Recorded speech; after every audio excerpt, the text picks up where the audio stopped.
We are going to talk about the principles of design. We've studied the elements of art quite a lot. Those are line, shape, form, space, value, color, and texture. And very often these things are likened to ingredients, like chicken, flour, salt. Well, if the elements are ingredients, then the principles of design are sort of like the instructions or the method of cooking. You know, grilled chicken and fried chicken are very different. If you make a recipe and it calls for salt, the amount of salt is very important. So the principles of design are how we put the elements together.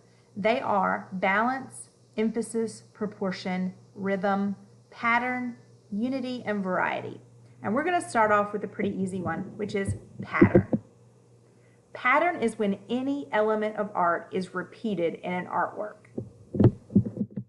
That repetition could be in color, could be in line, could be in shape, could be in form. Anytime there's a repetition, there becomes a pattern. And boy, do our brains love patterns. They look for them, and when we find them, they enjoy the patterns.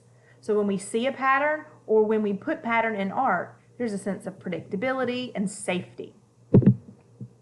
So we're going to create some patterns with a very old school activity called a crayon watercolor resist. So in a minute, I'm going to play this video and you're going to experiment on a page in your sketchbook. And afterwards, you're going to create a final project.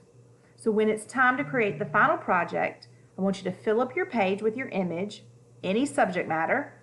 I want you to explore pattern with repeated lines in the crayon part.